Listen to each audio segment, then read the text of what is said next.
God's church. Matthew 16, verse 18 states that. And so I tell you, Peter, you are a rock, and on this rock foundation, I will build my church. And not even death will ever be able to overcome it. God's church. Fellow brothers and sisters, the church is God's church. And as you listen to the scripture just read, it is God who is speaking to Peter. And God is telling Peter that, Peter, you are the rock.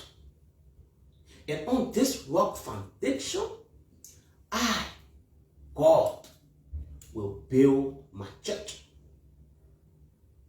And death will not, even death will not overcome it. So the church is God's church. And so if you go to church, you should have it in mind that the church is God's church. And so anything you do in the church, you are not doing it for the pastor. You are not doing it for the members. You are not doing it for the deacon. You are doing it for God, because the church is God's church. If you are paying your tithe, don't have the mindset that you are paying the tithe for the pastor.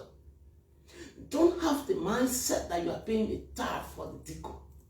Don't have the mindset that you are paying the tithe for the members of the church. You are paying the tithe for the beautification of the church. The tithe goes to God because the church is God's church. The church does not belong to the pastor. No church belongs to the pastor. The church doesn't belong to the deacon. The church doesn't belong to the members. The church is God's church. And so if you are a pastor of a church, don't take ownership of the church. Don't say, this is my church. Don't override everything in the church, because the church is not yours. The church does not belong to no pastor. The church do not belong to no member. The church is God's church.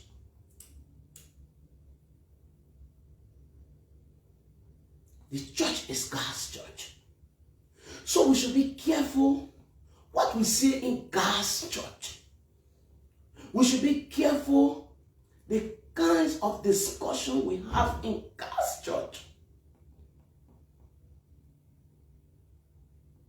We shouldn't take ownership of God's property. We should be very, very careful of God's church. If you are a pastor of a church, you will give an account tomorrow of how you manage the church. You are just a manager of the church. You are just a caretaker of the church. The church doesn't belong to you. The church is God's church. So everyone will give an account of how he or she managed the church. God's church. Fellow brothers and sisters, let's take care of God's property well. Let's take care of the church well. You cannot be living in a decent house in the house of God doesn't represent him. You can't be living in a home that has marble stones and you go to God's church